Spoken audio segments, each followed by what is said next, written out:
틀에서 다시 한번 보자 이거죠. 10년 동안 우리가 어떻게 해왔고 앞으로의 또 10년은 또 어떤 것들을 우리가 또 준비하고 방향을 갖고 가야 되는지 그 방향에 따라서 이제 메뉴든 메뉴대로, 교육은 교육대로, 매뉴얼은 매뉴얼대로, 시스템은 시스템대로 정리돼야 되는데 그 척추가 돼줄 그 컨셉, 그 브랜드의 컨셉, 소위 말해서 브랜딩이라고 하는 그 부분에서 우리가 한번 고찰을 해보자.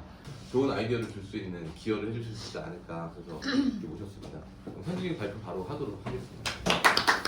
2026년 1월 개탄집 다음이란 무엇일까에 대한 이야기를 한번 시작해 볼게요.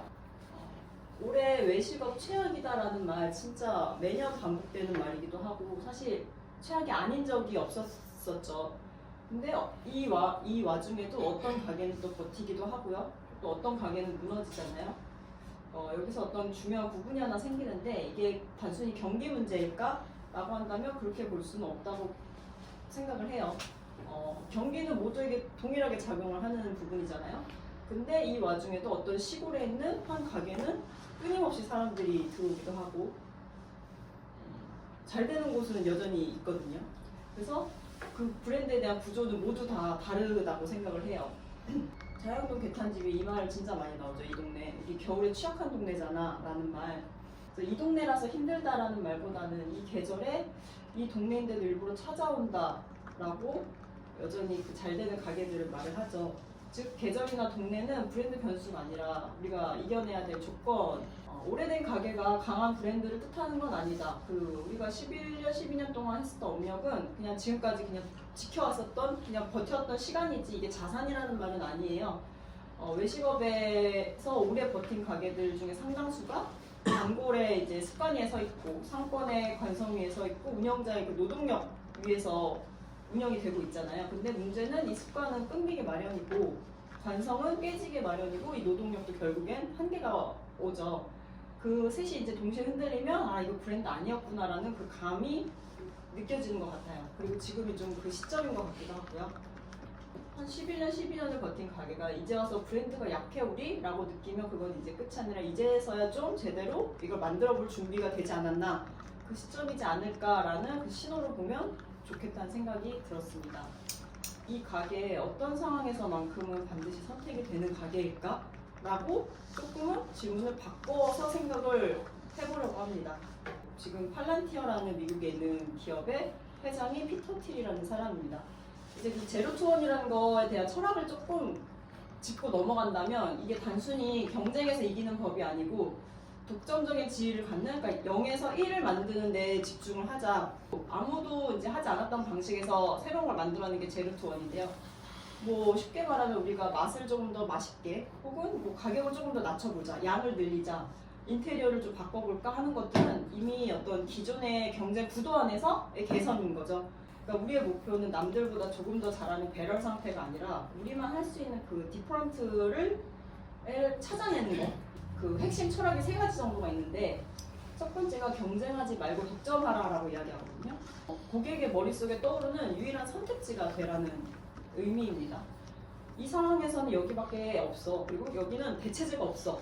라는 식으로 하면 모든 다른 경쟁에서는 자연스럽게 벗어날 수가 있어요. 왜냐하면 이거야말로 독점적인 지위니까요. 그리고 넓게 말고 아주 좁게 시작하는 겁니다. 처음부터 모든 사람을 만족시키려는 브랜드는 한 명도 선잡지 못하죠. 제로투어는 모든 사람한테 좋은 게 아니라 어떤 특정 상황에서 반드시 선택돼야 되는 것이라고 얘기를 합니다. 같은 재료로 같은 공간에서 같은 사람으로도 전혀 다르게 정의하는 관점, 그러니까 관점의 문제라고 관점으로서 접근하는 철학이라고 봐주시면 될 것 같아요. 요식업이나 F&B 시장이 너무 과포하죠. 선수들도 많고 맛있는 집 너무 많고 친절한 건 뭐 기본값이고 인스타용도 금세 복제하기가 너무 쉽잖아요. 여기서 우리가 맛있어, 우리는 오래됐어, 뭐 정성스럽잖아. 이거는 사실이긴 하지만 이게 선택될 이유는 못 되거든요. 어떤 상황에서만큼 개탄집이 아니면 안 될까? 이제는 우리가 버려야 될 것과 지켜야 될 것과 다시 정의해야 될 것에 대한 이야기를 조금은 해야 될 것 같아요. 필요하는 언어가 아니라 상황에 대한 언어로 언어를 좀 바꾸는 노력을 좀 해야 될 것 같아요. 좀 냉정하게 그리고 지금 우리 상황을 좀 봐볼까요? 우리 왜 이렇게 올드해졌을까라고 보면 온라인상에 있었던 리뷰나 데이터 같은 거를 이제 참고를 해봤을 때 맛이 되게 숯불 닭갈비에 대한 맛이 많이 상향 평준화가 되었죠. 근데 지금은 이런 상급 노하우를 가진 미트 브랜드가 많아지기도 했고 훨씬 더 잘하는 업체들도 많아졌죠. 그 경험도 좀 정체가 되어 있어요. 고객이 맛뿐만 아니라 어떤 공간이나 서비스의 신선함을 항상 소비를 하잖아요. 근데 우리는 어떻게 보면 장점이자 단점이었던 게 메뉴가 정말 11년 동안 유지를 해왔어요. 이거는 되게 큰 강점이면서 어떻게 보면 조금은 지루할 수 있는 포인트가 되긴 했죠. 그래서 이제 어떤 신규 고객이나 젊은 층에는 조금 재미없는 브랜드가 되어 있을 수도 있다. 그래서 지금 우리는 어느 상태에 있는가, 숯불닭갈비라는 어떤 삼겹살만큼 대중적이지 않잖아요. 숯불닭갈비라는 게. 참 애매모호한 카테고리이기도 하면서 맛있다는 평가는 있지만 이건 언제든지 대체가 가능하고 좀 가격이나 양이나 서비스가 비교의 대상은 아직은 남아있는 포지션이죠. 그래서 이게 제로 투 원이 아니라 우리는 0.3에서 0.4를 올리는 그 싸움을 계속하고 있었다고 생각을 합니다. 먼저 보면 우리가 독점할 수 있는 아주 작은 시장이 뭘까? 여기서 닭갈비집 중에서 우리가 최고여야 할까? 이런 질문보다는 어떤 순간에 어떤 사람들한테 개탄집이 생각나게 할 수 있을까? 어떤 질문을 좀 이렇게 더 세세하게 쪼개보는 걸로 시작을 하면 좋을 것 같아요. 고기 먹고 집에 가도 속이 편한 집, 불편한 게 없고 뭐 술이 목적이 아니라 식사가 목적인 숯불고깃집, 그리고 아이들하고 같이 왔는데도 너무 아이도 잘 먹고 어른도 잘 먹고 실패가 없는 고깃집, 이런 상황에 대한 독점을 하는 게 핵심이라고 생각합니다. 그럼 왜 이걸 아무도 안 했을까라고 보면 숯불이라는 그 고정관념들 있잖아요. 우리가 깨기 힘든 것들. 숯불고깃집은 불편하기도 하고 오래 걸리고 술 마시는 집이잖아, 술집이잖아라는 어떤 고정관념이 있기도 하고요. 닭갈비라고 하면 대개는 이제 철판 닭갈비를 생각하기도 하고 그냥 익숙한 저렴한 맛이잖아, 그렇게 생각을 하잖아요. 그리고 외식업에서의 경쟁은 맛이나 양이나 가성비 경쟁에 익숙하지 어떤 피곤하지 않은 경험, 이거는 아예 어떤 이런 업장에서 설계하지 않은 영역이거든요. 세 번째 질문은 그럼 10배가 좋아지는 포인트가 뭘까? 객관집에서 10배 포인트는 맛이 아니라 이건 후보로서 적어둔 건데 주문부터 퇴장까지 머리 쓸 일이 없는 구조, 그리고 연기나 소음 동선에 대한 스트레스 제거, 이거 우리가 되게 못 풀고 있는 문제긴 하잖아요. 그리고 오늘 뭐 먹지에 대한 고민 없이 그냥 여기 앉으면 이 메뉴라고 선택되는 어떤 그런 구조들. 또 이거 흉내내기 쉬운가? 라고 하면 메뉴나 인테리어 컨셉이나 가격 전략 같은 건 정말 마음만 먹으면은 바로바로 느끼기 쉽죠. 근데 어떤 상황에 대한 정의라든가 고객을 대하는 언어, 혹은 우리 내부에서 팀원들이 운영하는 그 리듬, 그런 것들은 흉내내기가 어렵습니다. 그래서 제로 투어는 결국에 뭘 할까라는 것보다 뭘 안 할지를 먼저 정하는 작업이라고 생각을 해주시면 좋을 것 같아요. 제일 중요한 거, 여기서 일하는 팀원들이 교체가 돼도 이 경험은 유지가 될 수 있는가? 이 브랜드가 강해질 수 있느냐에 대한 질문이 될 수 있을 것 같아요. 개탄집에 대한 리뷰를 좀 분석을 해볼게요. 고객들이 리뷰에서 반복적으로 우리에 대해서 얘기하는 게 첫 번째가 그래도 이 동네에서 편안함을 주는 가게야 라는 게 되게 많이 나와요. 공통적인 키워드예요. 친절하다, 그리고 편하다, 부담이 없다. 그러니까 맛보다는 우리 가게는 사실 서비스 경험이 되게 좀 중심이었었던 시작이 사실 조금 그랬죠. 서비스가 조금 좋았었던 가게였고, 맛에 대한 거는 맛 자체가 뭐 자극적이거나 어떤 튀는 맛이 아니라 그 이상의 맛은 하고 있고, 한 집에 대한 상황을 난 오늘 그냥 자극적이지 않으면서 외식할 거야 라는 그 상황에 대한 이야기가 많이 나오고 있고, 제일 많이 나온 게 친절에 대한 그 경험에 대한 언어가 많이 언급이 되고 있어요. 웨이팅이 많았다는 과거 평가는 그래도 좀 맛집이라는 속성이 있고, 또 포장해서 한강 가서 먹었다는 이야기들이 과거에는 꽤 있었었죠. 그러면 나중에 우리가 추가적인 어떤 캐시카우를 고려해서 봤을 때 고객이 어떤 상황에서 또 우리 가게를 떠올렸는지에 대한 어떤 힌트를 주는 포인트들이 있다고 생각을 합니다. 회식하기도 하고 데이트로도 오고 모임 장소로도 되게 많이 와요. 어떤 뭐 소개팅하기 좋은 집, 이렇게 한 문장으로 정의하기가 굉장히 어려운 것 같아요. 그래서 어떻게 좋게 말하면 고객층이 되게 넓은 거죠, 스펙트럼이. 그래서 이거는 맛이나 가성비나 뭐 트렌드 등 개별 요소를 적극적으로 압축한 하나의 상황 정의라고 이제 보면 피곤한 일상 속에서도 크게 선택할 거 없이 그냥 맛있는 한 끼를 먹을 수 있는 대학라는 식으로 이제 리뷰에서만 봤을 때는 이런 문장이 나오게 됩니다. 이런 말이 참 많잖아요, 개탄집은. 구워줘서 좋다라는 말들. 누군가 알아서 해주는 식사를 원하고 있는 걸 수도 있어요, 고객들이. 좀 편안한 식사 어떠세요? 라는 질문을 해보는 거죠. 맛있는 거에 대한 말을 하는 게 아니라 좀 편하게 먹고 싶지 않으세요? 라는 멘트라는 걸로 쓸 수 있다는 거예요. 부어준다는 행위가 일하는 사람들 입장에서는 너무 힘든 일이다. 그리고 지금 이렇게 계속 많은 비용이 올라가는 상황에서 AI나 뭐 로봇으로 대체되고 있는 상황에서 이거 너무 큰 비용 아니냐, 부어주는 행위. 근데 보면 부어준다는 행위 자체가 강점은 아니에요. 강점은 이 행위가 만들어내는 상태거든요. 부어주는 게 강점이 아니라 손님이 아무것도 신경 쓰지 않아도 되는 그 식사 상태를 만들어주는 거. 우리가 어디까지 책임을 지어주고 어디서부터 손님한테 넘겨도 이 경험이 깨지지 않을까. 고객들도 이거 잘못 구우면 어떡해 라는 불안감이 있어요. 이거 진짜 맛있게 먹고 싶은데 여기 내가 잘못해서 이거 타면 어떡해? 이런 실패에 대한 책임을 우리가 지금은 지어주고 있잖아요. 우리 팀원들이. 그리고 심리적인 안심이잖아요. 고객들이 손 쓰지 않아도 돼. 이거 우리가 어떻게 보면 독점적으로 가져가야 될 가치이기도 하고요.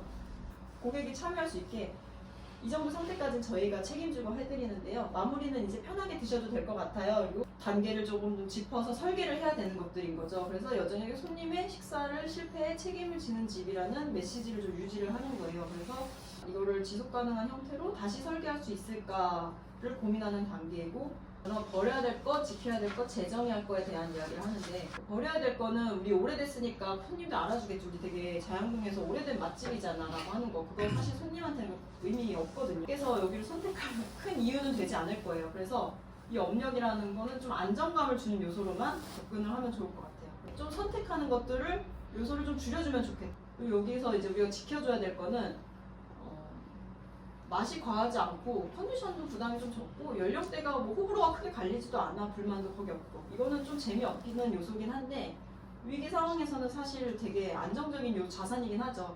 요 편안함을 만들어주는 운영하는 태도들, 분위기나 강요하지 않는 응대, 이런 거는 매뉴얼보다 사람과 문화에 남아있는 자산이 있잖아요.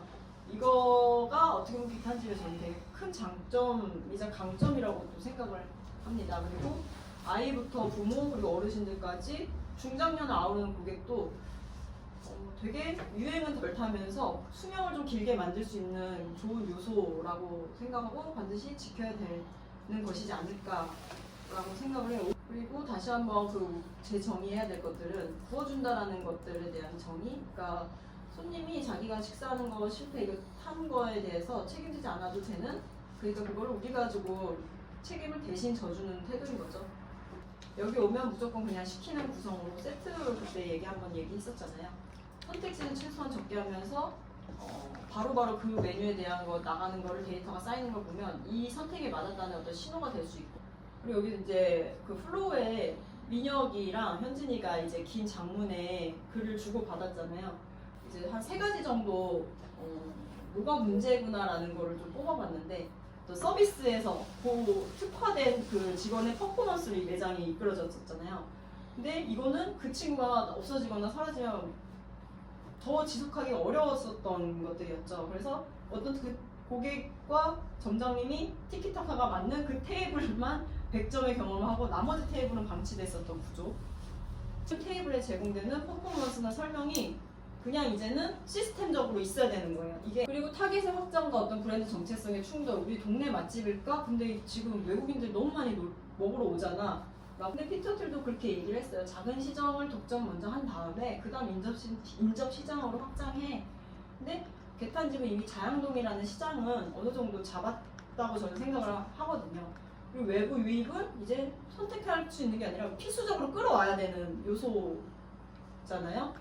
단순히 외국인이 오는 게 아니라 외국인이 한국 오면 반드시 와야 될 숯불 닭갈비 선지로 우리 포지셔닝을 조금 올릴 필요가 있지 않을까. 그래서 이거를 낡은 게 아니라 어떤 헤리티지로 좀 재해석하는 게 필요하지 않을까라는, 서울에서 진짜 맛있는 거를 경험할 수 있는 공간으로 조금 투트랙으로 된 브랜딩이 필요하지 않을까. 그리고 시장에 대한 독점을 확대해서 자양동 주민은 이미 우리 VVIP인 거야. 그냥 그 키워드를 선점할 필요가 이제는 있을 것 같아요. 살아남기도 했고요. 많이 없어진 것들 중에서. 그리고 인상적이었던 부분이 서비스라는 말을 좀 아꼈으면 좋겠다라는 말을 했거든요. 그러니까 이거는 고객이 예상하지 못한 순간에 가치를 경험하게 한 건데 되게 우리만 줄 수 있는 독점적인 만족감인데 메뉴랑 연결성을 강조하는 식으로 좀 멘트를 교체하면 좋을 것 같아요. 그래서 이런 케어와 외국인들이나 20대를 공략하는 그 외국 중국인 관광객들이 닭발튀김 이런 거 되게 좋아한다는데 이제 그 외국인들 왔을 때는 그 메뉴판에 레드락 생맥주랑 닭발튀김을 또 추가적으로 묶은 그런 세트 메뉴가 적혀 있는 중국어 메뉴판이라든가 계속해서 테스트를 해볼 필요는 있다고 생각해요. 어묵국수 안 나왔으면 이거 빼야죠라는 게 아니라 업그레이드를 시킬 생각을 하면 더 좋을 것 같아요. 정기적으로 우리가 어떤 딥클리닝 데이 뭐 이런 거를 정해서 우리 이렇게 노력 중이다라는 거를 조금은 드러내는 필요성이 있지 않을까. 캐치 테이블 이런 원격 테이블 웨이팅 서비스 같은 거 도입한 거는 되게 잘 했고 잘 활용하고 있는 부분이라고 이제 생각을 하고요. 나는 우리 가치를 조금 얘기를 하면 좋지 않을까. 그래서 11년 어제까지가 딱 3,816일이었거든요. 우리는 어제 한 가지만 고민을 했어요. 2015년 자양동 장골목에서 시작된 개탄집이 서울형 숯불닭갈비 표준을 만들었습니다. 가장 완벽한 닭고기 순간을 제공할 겁니다. 그래서 서울 숯불닭갈비의 시작과 끝은 개탄집이라고 이제 우리가 우리 스스로를 포지셔닝하고 선언을 하는 거죠. 세트 메뉴를 즉시 이제 만들면 좋을 것 같아요. 선택 고민을 확 줄이고 그리고 닭발튀김도 조금은 이제 업그레이드를 좀 한번 해보자. 우리 지금 여기 위치 여기는 한강을 가는 길목이기도 하고 한강을 서울시에서 되게 많이 밀어주고 있잖아요. 그런 것들을 우리는 되게 잘 활용을 해야 한다. 그거를 우리 좀 미리 준비할 필요가 있다. 강정이라든가 이런 거는야말로 오히려 SNS적으로 사진 찍을 수 있게 만들 수 있는 거예요. 이런 음악조차도 사실은 어떤 시스템의 일부여야 한다고 저는 생각을. 우리 가게의 가장 큰 자산이 사실 자양동 주민들이죠. 이분들이 지인들 데리고 와서 키워준 게 이제 개탄집인데 황금집게라든가 그러니까 나만 우리는 아는 거 되게 오래 와주신 고마운 손님들인데 이분들한테 특별하게 그리고 잔 같은 것도 뭐 소주잔이면 이 사람들한테 그냥 처음처럼 박힌 잔 말고 먹을 수 있는 그냥 소소한 포인트들 그런 것들이 있으면 좋지 않을까. 그래서 전통이라는 게 낡고 오래된 게 아니라 검증된 거라는 거를 조금 드러낼 수 있으면 좋을 것 같아요. 제 발표는 이제 여기까지인데 오늘 뭐 우리 더 열심히 하자 뭐 이런 것보다는 우리 어떤 상황에서 우리를 떠올리게 할 수 있을까에 대한 어떤 고민을 다시 한번 조금 새로운 마음으로 시작해보자라는 거를 좀 묻는 날이라고 생각을 하거든요. 개탄집답다는 거가 뭘까에 대한 고민은 저보다 더 많이 해주시는 분들일 것 같아서 저는 이제 이런 질문을 던지는 역할을 했고 이거에 대한 이야기는 조금 이제 같이 해보면 좋을 것 같습니다. 네, 발표 끝 마치겠습니다.